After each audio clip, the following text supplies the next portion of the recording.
Hello everybody. Well, we're going to talk about policing the pagan and witchcraft communities. It's called that because that's what I've been accused of doing in the past. In the past, I have went and kind of checked into some people of questionable behaviors, and I found some things that was not good for the pagan witch communities.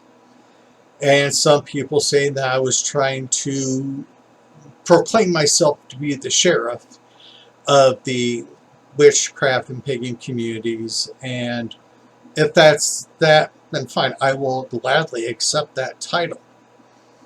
What I've seen over the years on YouTube is a lot of people putting up some questionable videos, and I wonder about their intent, and their content sucks.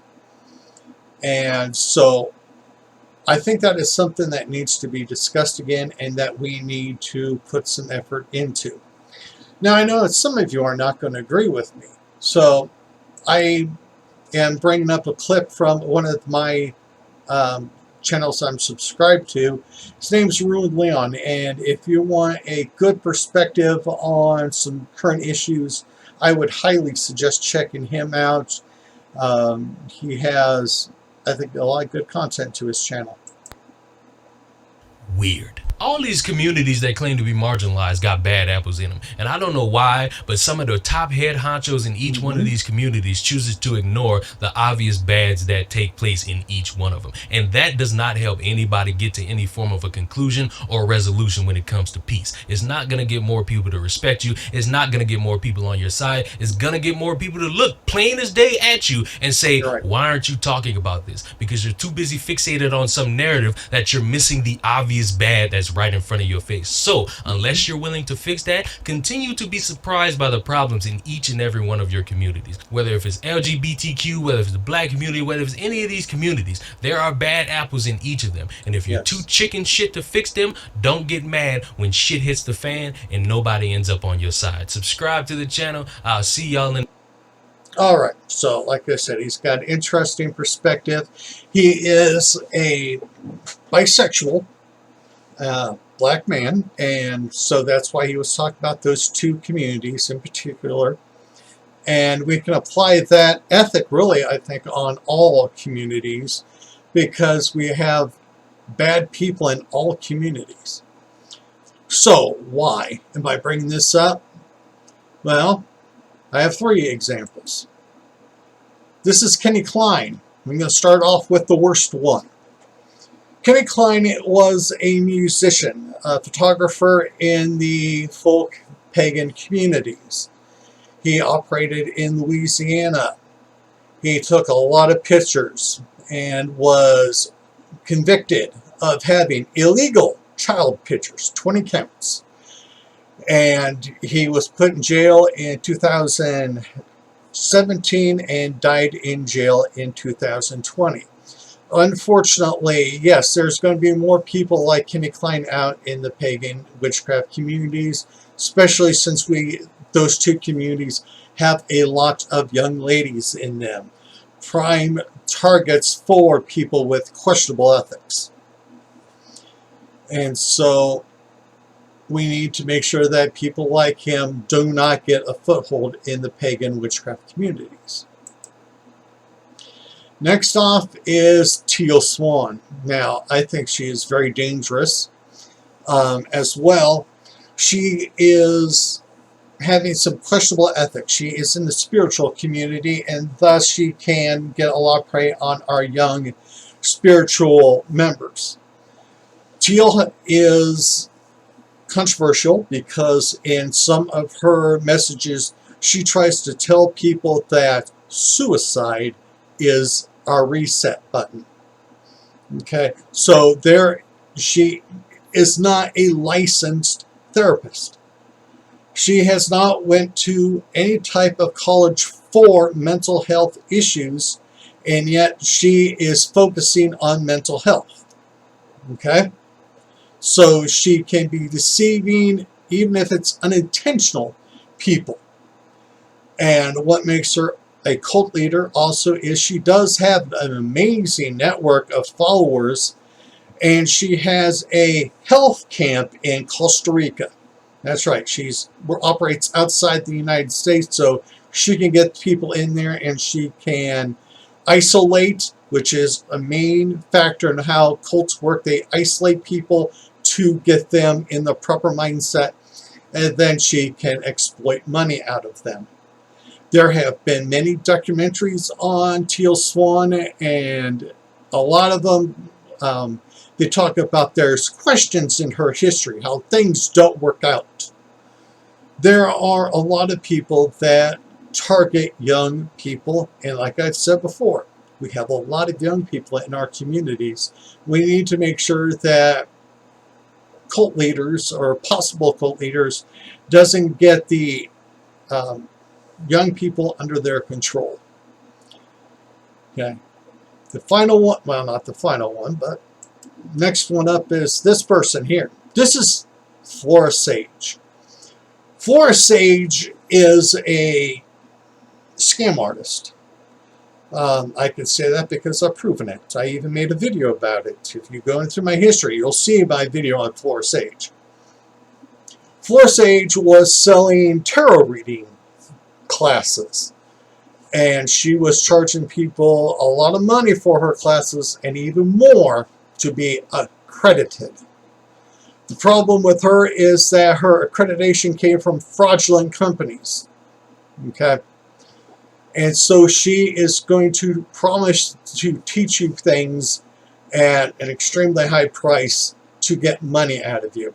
And she is still in practice, because there it is, Flora Sage. And the reason why I just have this cropped out the way it is, because if you look way at the top, the Flora Sage Institute.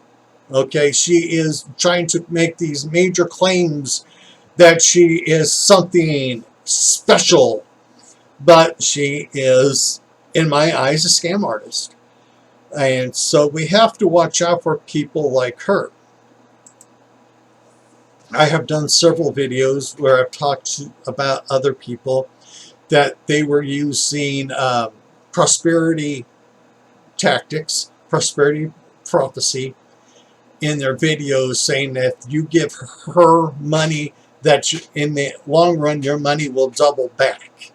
Okay, and so they were scamming people out of money, trying to say, give me a couple $100 and in a year or so you'll have more coming back to you. And that's a scam, because that's what the Christian ministers do constantly. And the last thing I want to talk about there for the scam artists, there are YouTube channels out there that their whole channel is all about selling product. They will make this long 20-minute infomercial, and they're going to say that you can buy this product at my, Etsy bot. There were people that were selling stuff on eBay, and they will then go through on how to make an object, a certain potion or whatever it is. And it seems like everything that they grab is, and you can buy this at my Etsy account. You can buy this at my blank.com online store. And, there are people that are in the pagan witchcraft community for profit, not purpose. Now, I'm not saying that it is wrong for you to make money off of various crafts and skills that you have. Tarot readers, I understand that, and that's perfectly fine. But I also see some people that that's all they do is tarot readings and trying to convince people to pay for a reading. And, that's questionable and ethics. So we need to investigate people that come off a little too pitchy and all that. Now, there's a good way to do it and a bad way to do it. We must understand what the laws are in this country. You are innocent until proven guilty, first of all. And, if somebody comes off questionable, you can ask a couple of questions. Don't make any outright accusations until you have more information. One of the issues that I had in the past when I was doing this was I see somebody pimping some stuff out, and when I questioned them, all of a sudden everybody was going that I was going on a witch hunt, and it's like, no, this is questionable. I'm just trying to make sure that this person is legit. Okay? Because, if they're legit, hey, back them up 100%. But if they're fraudulent, let's kind of get rid of them. Okay? And so we have problems in some of these groups where they are ran by people that all of a sudden they turn a blind eye to certain things, and then they will hunt you down if you say one word wrong. We cannot operate like that. We have to be, unbiased and investigate with an open mind if somebody is doing questionable things. This unfortunately brings me up to another person of interest, and this is something that I'm still very angry about, and that's Isaac Bonowitz. Isaac Bonowitz was a very important member of the pagan communities. Isaac Bonowitz is the founder of the ADF, which is a Druid fellowship, and he was a very influential person. I had a great deal of respect for Isaac. I own 3 of his books. A few years ago, a lady who just wrote a book made some accusations that Isaac did something questionably illegal to her when she was a kid. No proof, no evidence to back her up, just what she had to say. And she made this claim after Isaac passed away. So Isaac could not defend himself. And so we had people that were defending Isaac and people that were trying to crucify Isaac. But in the eyes of the law, Isaac is an innocent man because he was not found guilty of any crimes. But social justice is a pain in the ass because this lady made accusations, and this was part of the Me Too movement, and so a lot of people were going after Isaac. And so a few years ago, the ADF, the group that Isaac Bonowitz found, said that they were distancing themselves from Isaac and that they were hoping that all the creations connected to Isaac Bonowitz would fade away because some people quit and they couldn't take it. This is the social justice that we need to stay away from. We are innocent until proven guilty. Okay? It does not matter how much you dislike the person. If they are innocent, then you must treat them as innocent. You cannot go and take somebody and crucify them for something that they did not do. Okay? There are many good people in the pagan and witchcraft communities. There are. But there are also a few bad apples, like it was in a clip from Ruin Leon. There are bad people in our communities, and we need to keep an eye on them to protect the young and innocent that are in our communities. So please put your comments down below. I would love to start a conversation about this. And if you have somebody of questionable intent that are in our communities, talk about them. Maybe we will find out if they are good or bad people. So everybody, please take care. Be at peace.